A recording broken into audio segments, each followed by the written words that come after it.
우리는 왕실 티아라를 상상할 때 감히 범접할 수 없는 보물, 영원한 권력의 상징, 그리고 왕가의 유산을 떠올리곤 합니다.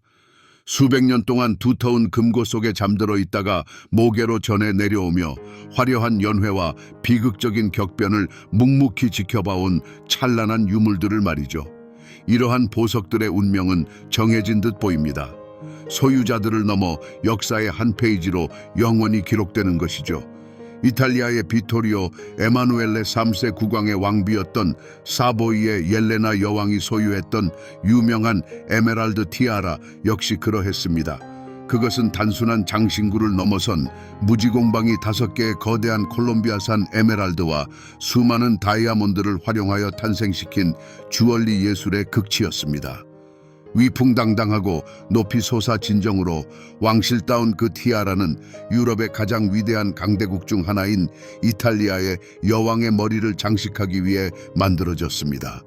그런데 제가 이 보물이 한 소국의 재산에 버금가는 가치를 지닌 이 보물이 혁명의 불길 속에서 사라지거나 대담한 강도에게 도난당한 것이 아니라고 말씀드린다면 어떠시겠습니까? 그 티아라의 역사는 훨씬 더 역설적인 방식으로 끝을 맺었습니다. 이 티아라는 다른 왕실 보석들과 함께 자발적으로 팔렸습니다. 그것도 다름 아닌 여왕 본인이 직접 말입니다. 그녀는 개인적인 변덕 때문도 아니었고 새로운 궁전이나 최신 유행하는 요트를 사기 위함도 아니었습니다. 옐레나 여왕은 제1차 세계대전 이후 자국의 전쟁 부채를 갚기 위해 자신의 권력을 상징하는 보물을 팔아넘겼습니다.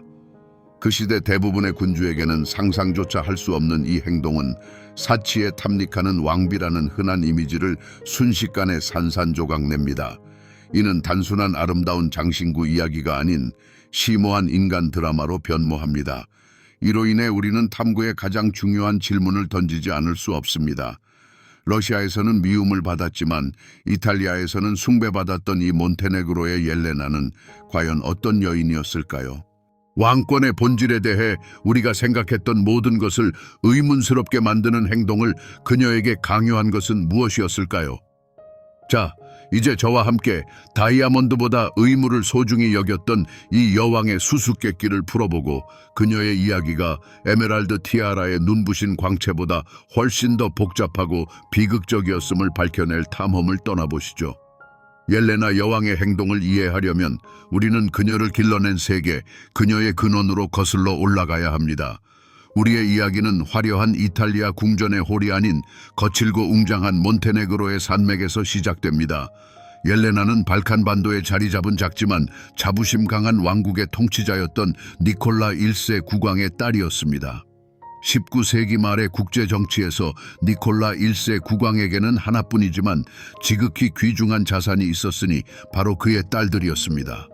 그들은 동맹을 맺기 위한 가장 중요한 수단이었고 왕실 결혼 시장에 살아있는 상품이었습니다. 바로 이러한 사명을 띠고 어린 옐레나는 언니들인 밀리차와 스타나와 함께 강력한 러시아 제국의 심장부인 상트페테르부르크로 향했습니다. 그들은 스몰리 귀족 여학원에 입학했는데 이곳은 완벽한 귀족 여성들을 길러내는 진정한 공장과도 같은 곳이었습니다. 그곳에서 그들은 눈부신 교육을 받아야 했고 훨씬 더 중요하게는 성공적으로 결혼하여 몬테네그로와 러시아 간의 유대를 강화해야 했습니다. 그러나 바로 이곳 스몰리의 차가운 복도에서 세 자매의 길은 엇갈리기 시작합니다. 밀리차와 스타나는 궁정 음모의 소용돌이에 깊이 빠져들었습니다. 그들은 이국적이면서도 권위적이며 신비주의에 심취하고 음모를 꾸미는데 거리낌 없는 몬테네그로 공주들로 알려지게 됩니다. 역사가 증명하듯이 바로 그들이 니콜라이 2세의 궁정의 음험한 인물 그리고리 라스푸틴을 소개하며 러시아 역사의 비극적인 페이지에 자신들의 이름을 영원히 새기게 됩니다. 그러나 옐레나는 달랐습니다. 그녀는 지식을 탐하고 언어와 예술을 탐구했지만 언니들의 정치적 책략이나 강령술 모임과는 거리를 두었습니다. 동시대인들은 그녀를 세련된 외모와 더 중요하게는 온화하고 친절하며 동정심 많은 성품을 지닌 여성으로 묘사했습니다. 밀리차와 스타나가 모략을 꾸밀 때 옐레나는 연민을 베푸는 사람이라는 명성을 쌓았습니다. 그녀는 같은 환경에서 자랐지만 내면의 본질은 완전히 달랐습니다. 하지만 언니들의 좋지 않은 평판은 그녀에게 짙은 그림자를 드리웠습니다. 러시아 상류 사회는 옐레나를 야심찬 몬테네그로 가문의 또 다른 일원으로만 여기며 의심의 눈초리를 보냈습니다. 이러한 부당한 평판은 오랫동안 그녀를 따라다녔습니다. 그러나 바로 이러한 음모로부터의 거리두기, 그 내면의 순수함이 그녀의 남은 생애를 결정하고 이탈리아의 왕좌로 이끌어갈 운명적인 만남을 준비시켜 주었습니다. 1896년 모스크바에서 니콜라이 2세 황제의 대관식이 열리던 해에 모든 것이 바뀌었습니다. 그것은 전 유럽의 귀족들이 모여든 행성적 규모의 장엄한 행사였습니다. 대부분의 참석자들에게 그곳은 외교적 기동과 권력 과시의 장이었을 것입니다. 그러나 23살의 몬테네그로 옐레나에게 그날은 운명의 날이 되었습니다. 수많은 무도회와 공식 연회의 소용돌이 속에서 그녀는 이탈리아 왕위 계승자 사보이의 비토리오 에마누엘레 왕자와 한 테이블에 앉게 됩니다. 겉보기에는 그들은 정반대였습니다. 옐레나는 슬라브 세계의 키 크고 당당하며 우아한 미인이었습니다. 비토리오 에마누엘레는 키가 극히 작아 불과 153cm에 불과했고 조용하며 많은 이들에게 전혀 영웅적이지 않아 보였습니다. 그러나 형식과 에티켓의 만화경 속에서 그들 사이에는 연출할 수 없는 일이 일어났으니 바로 불꽃이 튀었던 것입니다.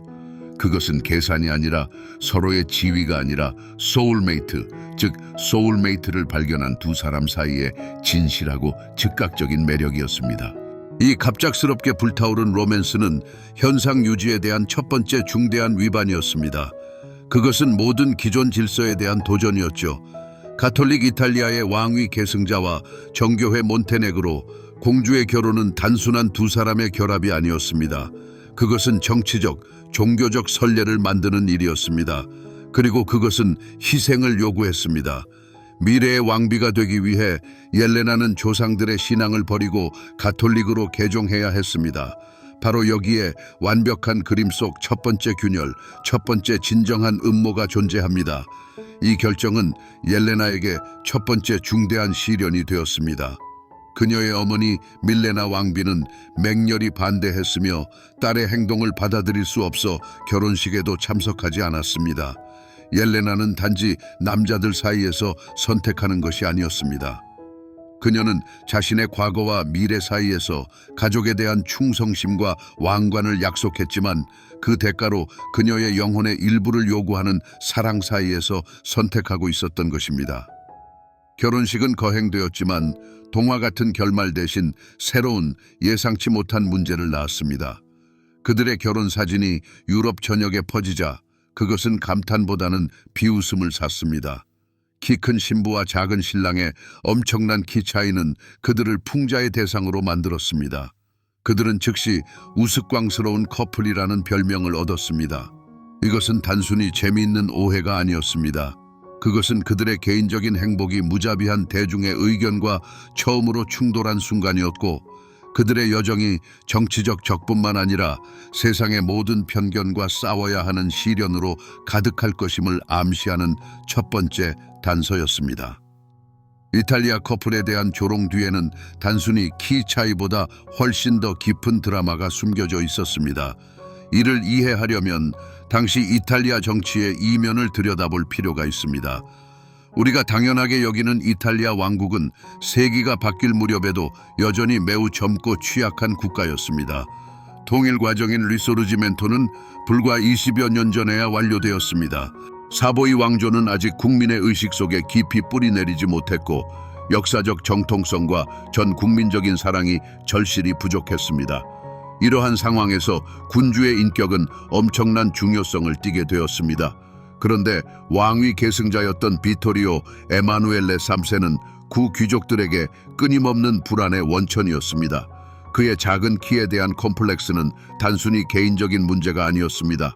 왕이 국가의 권위 있고 용감한 상징이어야 하는 시대에 거의 풍자적일 정도로 작은 왕자의 외모는 왕조 전체의 명성에 대한 위협으로 인식되었습니다. 그가 끊임없이 두꺼운 밑창의 신발과 높은 모자를 착용했던 것은 우스꽝스러운 기벽이라기보다는 육체적으로는 도달할 수 없었던 이미지에 필사적으로 부합하려는 시도였습니다. 이탈리아에 도착한 옐레나는 자신만의 도전 과제에 직면했습니다. 그녀는 작은 발칸 국가 출신의 이방인이었고 가톨릭 궁정에서 정교회 공주였습니다. 그녀를 따라다니는 언니들의 수상한 책략가라는 평판 때문에 이탈리아 엘리트들은 그녀를 경멸하며 또 다른 야심찬 벼락 출세를 기대하는 눈으로 바라보았습니다. 그녀는 단순히 왕비가 되는 것을 넘어 왕비가 될 자격을 얻고 애초부터 회의적이었던 국가의 사랑과 신뢰를 얻어내야 했습니다. 그리고 바로 이 지점에서 그들의 겉보기에는 단점이었던 것들이 그들의 가장 큰 힘으로 변모했습니다. 그들의 결합은 단순한 사랑의 결혼이 아니었습니다. 그것은 천재적인 정치적 공생관계임이 드러났습니다. 비토리오 에마누엘레는 옐레나에게 왕좌와 지위를 주었습니다. 그리고 옐레나는 그에게 그토록 부족했던 것을 주었으니 인간적인 따뜻함, 대중적인 매력, 우아함, 그리고 센티미터로는 측정할 수 없는 품격이었습니다. 그는 국가 권력의 두뇌이자 상징이었고 그녀는 그 심장이자 영혼이 되었습니다. 함께 그들은 우스꽝스러운 커플이 아니라 흔들리는 왕좌를 굳건히 할 수 있는 완벽하게 균형 잡힌 짝이었습니다. 이 암묵적인 전략에서 결정적인 역할을 한 사람은 비토리오 에마누엘레의 어머니이자 모두에게 사랑받았던 강력한 마르게리타 왕비였습니다. 아들의 취약한 위치를 이해한 그녀는 천재적인 수를 두었습니다.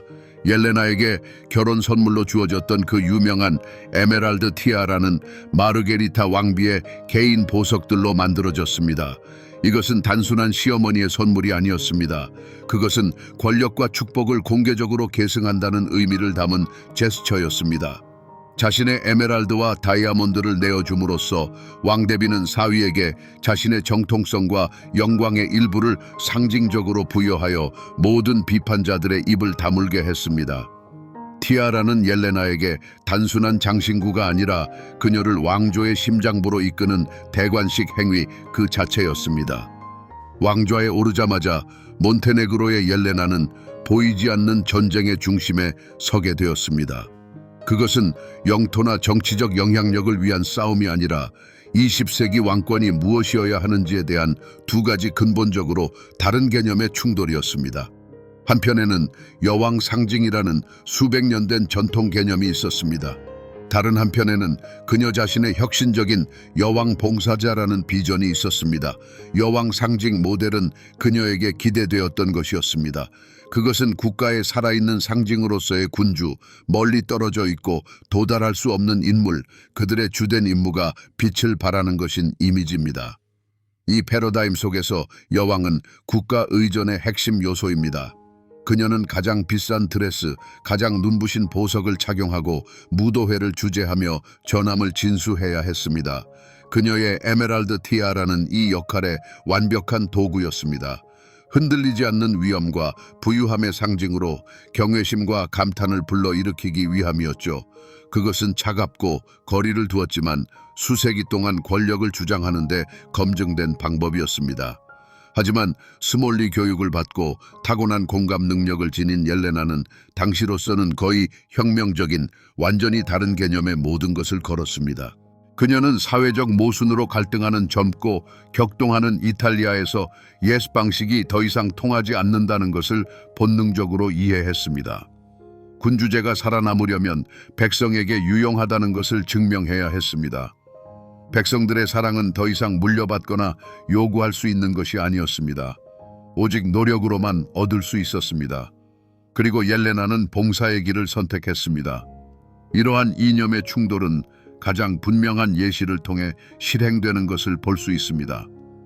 저녁 공식 만찬에서 그녀는 에메랄드 티아라의 광채 속에서 나타나 에티켓이 요구하는 대로 여왕 상징의 의례적 역할을 수행할 수 있었습니다.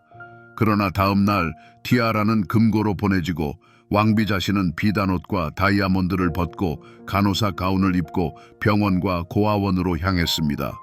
그녀는 그저 이전의 많은 사람들처럼 자선단체에 돈을 기부하는 것에 그치지 않았습니다. 그녀는 직접 부상자들을 치료하고 고통받는 이들을 위로하며 지진과 전염병 피해자들을 위한 지원을 조직했습니다. 이것은 허세나 정치적 계산이 아니었습니다. 이것은 그녀의 본질이었습니다. 러시아에 있던 그녀의 자매들이 신비주의 살롱과 궁정 음모를 통해 제국을 통치하려고 애썼던 반면 옐레나는 직접적이고 인간적인 참여를 통해 이탈리아인들의 마음을 다스렸습니다.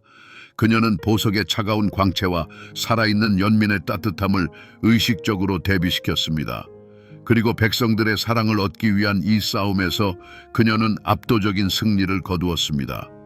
처음에는 불신했던 이탈리아인들은 그녀를 왕좌에 앉은 이방인이 아니라 국가의 어머니, 즉 자신들의 엄마 여왕으로 보았습니다. 그녀의 친절과 헌신은 사보이 왕가의 모든 보물보다 훨씬 더 굳건한 왕조의 버팀목이 되었습니다. 옐레나는 단순히 역할을 연기한 것이 아니라 새로운 역할을 만들어냈으며 왕관의 진정한 힘은 그 무게에 있는 것이 아니라 백성의 짐을 덜어주는 능력에 있음을 증명했습니다. 수년간 옐레나는 한 벽돌 한 벽돌 쌓아 올리듯 봉사하는 왕비의 이미지를 구축하며 국민의 사랑을 얻었습니다. 그녀의 자선 활동은 진심이었고 그녀의 연민은 진정했습니다. 그러나 이 모든 것은 서곡에 불과했습니다. 그녀의 신념과 권력의 본질을 시험할 진정한 시험이 기다리고 있었습니다. 그리고 그것은 1914년에 찾아왔습니다. 제1차 세계대전이 발발한 것입니다. 연극은 막을 내렸습니다. 무도회장의 화려함은 불길의 섬광으로 바뀌었고 왈츠의 음악은 포병의 굉음에 묻혔습니다. 협상국 편에 서서 전쟁에 참전한 이탈리아에게 가장 암울한 날들이 찾아왔습니다. 그리고 이때 옐레나 왕비는 자신이 가장 잘하는 일을 해냈습니다. 그녀는 백성들에게 다가갔습니다. 그러나 이번에는 위로와 기부가 아니었습니다. 그녀는 자신의 거처인 퀴리날레 궁전을 병원으로 바꾸고 스스로 간호사 자격증을 받아 수술대에 섰습니다. 매일 그녀는 이 전쟁의 대가를 보았습니다. 고통과 번뇌, 죽음을 보았습니다. 이탈리아의 왕비는 단순한 흰색 수술복을 입고 수술을 돕고 붕대를 갈아주며 죽어가는 병사들의 손을 잡아주었습니다. 이것은 더 이상 이념의 충돌이 아니라 가장 잔혹한 형태로 드러난 현실 그 자체였습니다. 그녀는 자신의 나라가 피를 흘리고 운명이 망가지고 가족들이 파괴되는 것을 보았습니다. 전쟁은 승리로 끝났지만 이 승리는 피로수적 승리였습니다. 이탈리아는 전쟁에서 상처받고 황폐해졌으며 가장 끔찍하게도 완전한 파산의 위기에 처했습니다. 국고는 텅 비었고 동맹국들에게 진 전쟁 부채는 감당할 수 없을 정도로 보였습니다. 수십만 명의 목숨을 바쳐 승리한 나라는 이제 굴욕적인 재정 파탄에 직면했습니다. 그리고 바로 이 절망의 순간 우리 탐구의 핵심 사건이 일어납니다. 모든 것을 바꾸는 예상치 못한 발견 말입니다. 그것은 발견된 문서도 아니고 비밀스러운 증언도 아닙니다. 그것은 궁궐의 정적 속에서 한 사람이 내린 결정이었습니다. 옐레나 왕비는 정치인들의 무기력을 보며 상징적인 제스처로는 더 이상 충분하지 않다는 것을 깨달았습니다.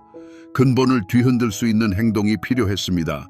엘레나 왕비는 사적으로 간직해온 모든 보석을 끌어모았습니다. 결혼 선물로 받았던 것, 대대로 물려받은 유산, 그리고 왕실의 진귀한 소장품으로 이루어진 그녀의 보물들 모두를 말입니다. 그 목록의 맨 위에는 바로 그 웅장한 무시, 에메랄드 티아라가 있었습니다.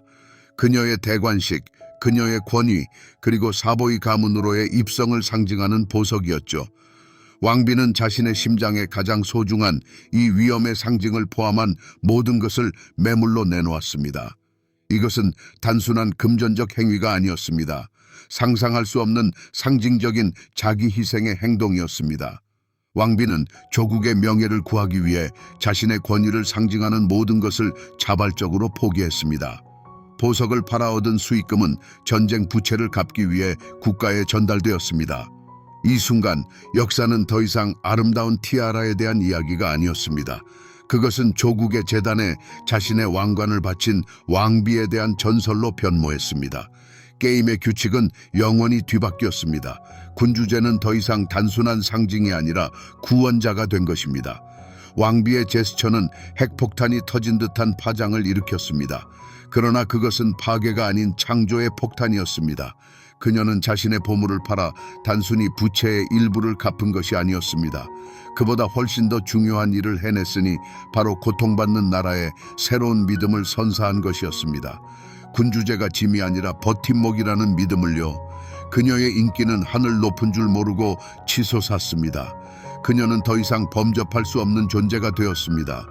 가장 가난한 오두막에서부터 노병들의 참회 이르기까지 사람들은 경외심을 담아 그녀의 이름을 불렀으니 그녀는 살아있는 성녀 그 자체였습니다. 이 순간 그녀는 되돌릴 수 없는 지점을 넘어섰습니다. 티아라를 팔아버림으로써 그녀는 다시는 근심 없는 왕실의 상징으로 돌아갈 수 있는 모든 다리를 불태웠습니다. 그녀는 더 이상 그저 아름다운 드레스를 입고 발코니에서 미소만 지을 수 없게 되었습니다. 그녀는 자신의 운명을 평범한 사람들의 운명에 영원히 묶어버렸습니다. 이제 그녀의 권위는 왕관의 캐럿으로 측정되는 것이 아니라 이탈리아인들의 마음속 신뢰 수준으로 가늠되었습니다. 그녀에게는 돌아갈 길이 없었고 오직 조국과 함께 어떤 길이든 앞으로 나아가는 길만이 남았습니다. 그러나 파괴된 옛 세계가 남긴 공허 속에 괴물이 태동하기 시작했습니다. 전쟁은 국고를 파산시켰을 뿐만 아니라 영혼마저 오염시켰습니다. 수백만 명의 퇴역 군인들이 고향으로 돌아왔지만 일자리도 존경도 찾을 수 없었습니다. 경제적 혼란, 공산주의에 대한 두려움, 그리고 깊은 민족적 굴욕감은 새로운 공격적인 이념을 위한 완벽한 자양분이 되었습니다. 그리고 이 이념에는 이름이 있었습니다. 바로 파시즘이었습니다. 그리고 그 이념에는 자신의 지도자가 있었습니다. 전직 언론인이자 카리스마 넘치고 무자비한 선동가 베니토 무솔리니였습니다. 갈등은 극에 달했습니다. 이제 이것은 엘레나와 추상적인 전통 간의 싸움이 아니었습니다. 이탈리아를 구원할 두 가지 모델의 충돌이었습니다. 한편에는 연민과 자비, 그리고 군주를 중심으로 한 느리고 유기적인 민족 통합의 길이 있었습니다. 다른 한편에는 무솔리니의 길이 있었으니 그는 빠르고 잔인한 해결책을 제시했습니다. 폭력을 통한 질서, 억압을 통한 단결, 그리고 독재를 통한 국가적 위대함을 주장했습니다. 파시스트의 검은 셔츠단은 세력을 결집했고 그들의 행진은 점점 더 대담해졌으며 그들의 그림자는 점점 더 길어졌습니다. 그리고 이제 최대의 판돈이 걸린 순간이었습니다. 더 이상 전쟁 부채 상환이나 왕실의 인기가 문제가 아니었습니다. 이탈리아의 영혼이 위태로웠습니다. 비토리오 에마누엘레 국왕은 약해지는 의회와 세력을 얻는 무솔리니 사이에 끼어 있었습니다. 그의 어떤 결정이든 치명적인 결과를 초래할 것이었습니다. 합법적인 권력을 지지하고 내전을 촉발할 위험을 감수할 것인가? 아니면 평화와 왕관을 보존하기 위해 무솔리니를 총리로 임명하며 힘에 굴복하고 모든 민주적 이상을 배신할 것인가? 비극적인 아이러니는 엘레나의 행동, 즉 조국을 구원하기 위해 고안된 그녀의 위대한 희생이 오히려 새롭고 더욱 끔찍한 위협을 위한 발판을 마련했다는 점이었습니다. 그녀는 군주제에 막대한 신뢰를 부여했고 이제 바로 이 신뢰가 마지막 게임에서 판돈으로 걸려야 할 상황이었습니다. 그들에게는 더 이상 실수할 권리가 없었습니다. 그들의 다음 한 걸음에 왕조뿐만 아니라 유럽 전체의 운명이 달려 있었습니다. 그리고 1922년 10월이 왔습니다. 무솔리니의 검은 셔츠단은 로마로 진군했습니다. 이 순간 우리 역사의 퍼즐은 섬뜩할 만큼 명확하게 맞춰지기 시작했습니다. 왕비의 희생, 그녀에 대한 국민적 사랑, 혼란에 대한 국왕의 두려움, 그리고 그의 열등감이라는 모든 서사의 실타래가 한 지점으로 모입니다. 비토리오 에마누엘레 3세 국왕 앞에는 군대가 파시스트들을 무력으로 저지할 수 있도록 허락하는 비상사태 선포령이 놓여 있었습니다. 그는 이탈리아의 운명을 손에 쥐고 있었습니다. 그리고 그는 자신의 선택을 내립니다. 서명을 거부하는 것이었습니다. 국왕은 총격을 명령하는 대신 무솔리니를 궁으로 초대하여 그를 총리로 임명합니다. 전 세계가 보기에는 민주주의에 대한 항복이자 배신 행위였습니다. 그러나 국왕 자신에게는 필사적인 구원 행위였습니다. 그는 젊고 미성숙한 나라를 산산조각 낼 것이라고 확신했던 내전을 극도로 두려워했습니다. 그의 눈에는 민주주의와 독재 사이의 선택이 아니라 독재와 완전한 파괴 사이의 선택이 놓여 있었습니다. 그래서 그는 자신에게 더 나은 길처럼 보이는 것을 택했습니다. 바로 이 귓가에 울리는 침묵 속에서 우리는 우리의 주요 질문에 대한 답을 찾을 수 있습니다. 엘레나 왕비는 어디에 있었을까요? 그녀는 개입하지 않았고 음모를 꾸미지 않았으며 남편에게 영향을 미치려 하지 않았습니다. 그녀는 그저 곁에 있었습니다. 그녀의 지지는 침묵했지만 절대적이었습니다. 그녀는 남편과 그의 고통스러운 결정을 믿었습니다. 그녀의 봉사 철학은 국민뿐만 아니라 국왕에게도 미쳤습니다. 그녀의 희생, 즉 팔아버린 티아라는 그에게 도덕적 권위를 부여했고 그는 이제 그 권위를 사용하여 파시즘의 권력을 정당화하면서 그것이 국가를 구원하는 길이라고 믿었습니다. 바로 이 순간 퍼즐이 맞춰집니다. 빚을 갚기 위해 티아라를 팔기로 한 결정과 내전을 막기 위해 무솔리니에게 권력을 넘겨주기로 한 결정은 별개의 두 행동이 아닙니다. 그것은 동일한 비극적인 논리의 발현입니다. 이는 추상적인 이상이 아니라 국가의 통합을 최상의 가치로 여겼던 군주들의 서명이었습니다. 그들은 권력의 상징이든 원칙이든 자유든 무엇이든 기꺼이 희생할 준비가 되어 있었습니다. 오직 나라의 온전함을 지키기 위해서 말입니다. 티아라 판매는 단순한 자비의 행위가 아니었습니다. 그것은 가장 큰 희생의 첫 리허설이었고 민족 통합의 재단에 민주주의 그 자체가 놓이게 될 순간의 서곡이었습니다.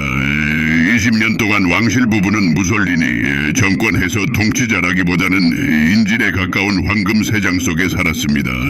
그들은 실질적인 권한이 없는 왕과 왕비였으며 자신들의 나라가 독재의 암흑 속으로 빠져들고 히틀러 편에 서서 새로운 세계대전에 휘말리는 것을 지켜보았습니다. 그러나 역사는 마지막이자 결정적인 반전을 준비하고 있었습니다. 1943년 전쟁에서의 패배가 명백해졌을 때 바로 그 작고 우유부단했던 비토리오 에마누엘레 국왕은 그의 생애에서 가장 용감한 행동을 저질렀습니다. 자신에게 충성하는 군부 세력에 의존하여 그는 무솔리니를 궁으로 불러들여 체포를 명령했습니다. 독재자를 권좌에 앉혔던 사람이 직접 그를 끌어내린 것입니다. 이것이 그의 마지막 주장이었고 20년 전의 치명적인 실수를 바로잡으려는 그의 시도였습니다. 그러나 때는 이미 늦었습니다. 이 행동은 군주제를 구원하지 못했습니다. 전쟁 후 이탈리아인들은 국왕이 파시즘과 타협했던 초기 행보를 용서하지 않았습니다. 그들은 무솔리니로부터 나라를 구했지만 그 과정에서 모든 것을 잃었습니다. 이것이 맞춰진 퍼즐의 최종적이고 가장 잔인한 조각이었습니다. 즉, 통일을 위한 그들의 가장 큰 희생, 권력의 포기는 결국 그들에게 권력과 조국 모두를 잃게 했습니다. 티아라를 팔았던 왕비의 미스터리는 풀렸습니다. 그녀는 조국의 통일을 세상 그 무엇보다 우선시하고 그것을 위해 어떤 대가든 치를 준비가 되어 있었던 한 쌍의 일원이었습니다. 국왕의 용감하고 필사적인 행동, 즉 무솔리니 체포는 구원이 되지 못했습니다. 그것은 오히려 운명 지워진 시스템의 죽기 전 몸부림에 가까웠습니다. 왕실 가족은 감사 대신 최종 판결을 앞둔 짧은 휴식을 얻었을 뿐입니다. 제2차 세계대전의 잿더미 위에서 해방되었지만 굴욕당한 이탈리아는 앞으로 어떻게 살아갈지 결정해야 했습니다. 그리고 그들은 자신의 판결을 내렸습니다. 1946년 6월 국민투표가 실시되어 사보이 왕조의 역사에 마침표를 찍었습니다. 마지막으로 왕관을 구하려는 필사적인 시도로 비토리오 에마누엘레 국왕은 아들 움베르토 2세에게 왕위를 양위했습니다. 그러나 때는 너무 늦었습니다. 20년간의 파시즘을 기억하는 이탈리아 국민은 공화국을 선택했습니다. 엘레나와 비토리오 에마누엘레가 어떤 대가를 치르더라도 구하려 했던 군주제는 폐지되었습니다. 그들에게 미친 결과는 개인적이고도 참혹했습니다. 이탈리아를 자신의 살과 피라고 여겼던 국왕과 왕비는 조국에서 추방되었습니다. 그들은 거의 반세기 동안 통치했던 땅을 영원히 밟을 수 없는 도피자가 되었습니다. 한때 알프스에서 시칠리아까지 뻗어있던 그들의 왕국은 이제 추억과 몇 개의 여행 가방 크기로 축소되었습니다. 그들은 사랑하는 조국을 떠나 이집트에서 망명 생활을 하며 마지막 안식처를 찾았으니 그 조국은 이제 그들에게 낯선 곳이 되었습니다. 그리고 여기서 바로 그 에메랄드 티아라의 운명은 군주제 자체의 운명을 완벽하게 은유합니다. 위대한 희생의 순간에 팔린 그 티아라는 흔적도 없이 사라졌습니다. 아무도 그것이 어떻게 되었는지 알지 못합니다. 아마도 그것은 개별적인 보석으로 해체되었을 것이고 그 위험은 마치 주인의 왕국처럼 산산조각 났을지도 모릅니다. 아니면 오늘날까지 비밀스러운 소장품 속에 보관되어 지나간 시대에 침묵하는 유물이 되었을 수도 있습니다. 그 티아라의 사라짐은 한때 그것이 장식했던 세상의 완전하고도 최종적인 붕괴를 상징합니다. 엘레나 왕비에 대한 우리의 이해 또한 그렇게 변화했습니다. 선량하고 자비로운 통치자에 대한 단순한 이야기에서 그녀는 복잡한 그리스 비극으로 변모했습니다. 우리는 그녀의 가장 큰 미덕인 의무와 남편에 대한 헌신이 어떻게 재앙을 초래한 메커니즘의 일부가 되었는지 봅니다. 그녀는 악당도 성녀도 아니었습니다. 그녀는 비극적인 영웅이었고 조국에 대한 사랑과 국왕에 대한 믿음이 그들 자신이 촉발시킨 무자비한 역사의 흐름 앞에서 무력했음을 보여주었습니다. 우리는 왕비가 자신의 웅장한 티아라를 팔아버렸다는 충격적인 사실로 조사를 시작했습니다. 이는 왕실 보물의 신성 불가침성에 대한 우리의 고정관념을 깨뜨리는 일이었습니다. 이제 비극적인 결말에 이르기까지 모든 과정을 거치면서 우리는 그것이 단순한 사건이 아니라 하나의 선언이었음을 깨닫습니다. 이 행위는 엘레나와 비토리오 에마누엘레의 통치 철학 전체를 관통하는 핵심이었습니다. 그들은 자신들의 사명이 이탈리아의 통일과 온전함을 어떤 대가를 치르더라도 그야말로 어떤 대가를 치르더라도 지키는 것이라고 진심으로 믿었습니다. 처음에는 에메랄드와 다이아몬드의 캐럿으로 대가가 측정되었습니다. 그 다음에는 민주적 자유로 대가가 매겨졌습니다. 그리고 여기에 이 이야기의 가장 중요하고 보편적이며 동시에 섬뜩한 교훈이 있습니다. 인간의 가장 위대한 미덕인 연민, 자기 희생, 의무에 대한 헌신조차도 냉혹한 거대 정치의 맷돌 속에서는 가장 큰 악의 연료가 될 수 있습니다. 엘레나가 진심 어린 선함으로 얻은 국민적 사랑은 그녀의 남편이 무솔리니에게 권력을 넘겨주는 치명적인 타협을 저지른 뒤에 숨을 수 있었던 도덕적 방패가 되었습니다. 내전으로부터 나라를 구하려는 그들의 고귀한 열망은 결국 나라를 독재와 세계적 재앙의 시면으로 몰아넣었습니다. 이 이야기는 우리에게 역사를 흑백 논리로 바라보는 시각을 영원히 버리게 만듭니다. 이 이야기는 쉬운 해결책은 없으며 가장 숭고한 의도로 포장된 길도 실제로 지옥으로 이어질 수 있음을 가르쳐 줍니다. 몬테네그로의 엘레나는 단순한 동화 속의 착한 왕비가 아닙니다. 그녀는 20세기의 자기 폭풍 앞에서 개인적인 도덕적 나침반이 무력했음을 보여준 가장 복잡하고 비극적인 인물입니다. 그녀의 삶은 사랑과 의무가 창조적인 힘이자 파괴적인 힘이 될 수 있다는 영원한 상기시켜줍니다.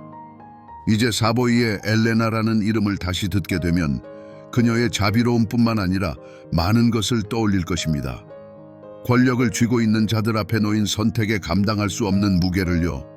국가를 구원하는 것과 국가를 노예로 만드는 것을 얼마나 쉽게 혼동할 수 있는지를요. 그리고 때로는 가장 큰 행동이 보석을 달그락거리는 소리가 아니라 그것들의 부재로 인한 귀를 찢는 듯한 침묵이라는 것을요. 엘레나 왕비의 에메랄드 티아라는 사라졌고 이는 상징적입니다.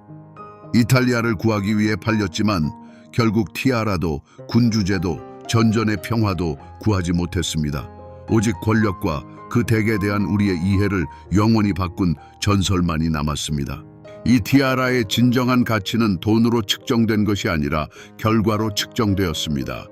그리고 이 이야기는 왕관에서 가장 무거운 돌은 다이아몬드나 에메랄드가 아님을 영원히 상기시켜 줄 것입니다. 그것은 통치자가 옳다고 생각하는 것과 필요하다고 믿는 것 사이에서 내려야 하는 선택의 돌입니다.